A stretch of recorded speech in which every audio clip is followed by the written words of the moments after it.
ধিং সমষ্টিৰ নামটো আৰু বেছি জনপ্ৰিয় কৰিলে সমগ্ৰ বিশ্বতে ধিং এক্সপ্ৰেছ হিমাত আছে।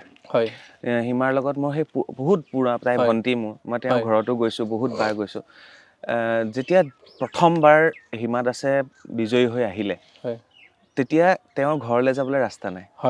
মই নিজে বোকা খচকি তেওঁৰ ঘৰলৈ গৈছোঁ। এতিয়াও ধিং সমষ্টিতে হিমাৰ ঘৰ আপোনাৰ সমষ্টিতে। ধিং সমষ্টিটো স্পৰ্টছৰ কাৰণে খুব বেছি ভাল। হিমাই ইমান নাম কৰিলে, ধিং এক্সপ্ৰেছ হিমা দাস বুলি আমি কওঁ।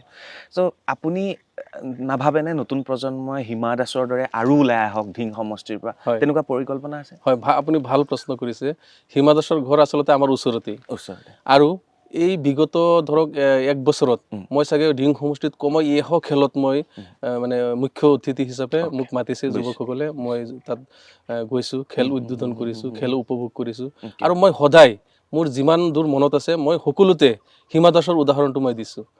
তাৰমানে ধৰক খেল এখন যেতিয়া পাতে তেতিয়া আমাৰ লোকেল স্থায়ী যিবিলাক দল আছে তেওঁলোকে বাহিৰৰ পৰা অলপ খেলুৱৈ আনে উন্নত খেলৰ কাৰণে। কিন্তু মই সদায় আহ্বান জনাই আহিছোঁ তাত যে আমাৰ সদায় লোকেল খেলুৱৈৰ দ্বাৰা খেলাব লাগে। যে উদাহৰণটো দিছোঁ, আমাৰ হিমা দাস আছে, তেখেতে আমাৰ গাঁৱে ভূঞে খেলি পেলাই তেখেতে ৰাষ্ট্ৰীয় আন্তঃৰাষ্ট্ৰীয় পৰ্যায়ত জিলিকি থাকিবলৈ সক্ষম হৈছে।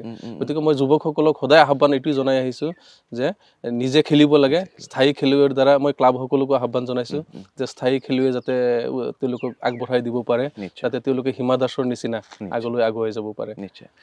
অসমৰ যদি কোনোবা এটা সমষ্টি চিনি নাপায় তেতিয়াহ'লে সেই সমষ্টিটোৰ নাম সকলোৱে জানে। গুগলত চাৰ্চ কৰিলে ধিং এক্সপ্ৰেছ হিমা দাস, ধিং সমষ্টিৰ বিষয়ে সকলোৱে জানে। আপুনি কোনকেইটা স্পৰ্টছক বেছি প্ৰাধান্য দিয়ে, মানে উৎসাহ যোগায়? কোনকেইটা স্পৰ্টছৰ প্ৰতি? চাওক, আজিকালি আমাৰ যুৱ প্ৰজন্মই বেছি সংখ্যকে ক্ৰিকেট ভাল পায়।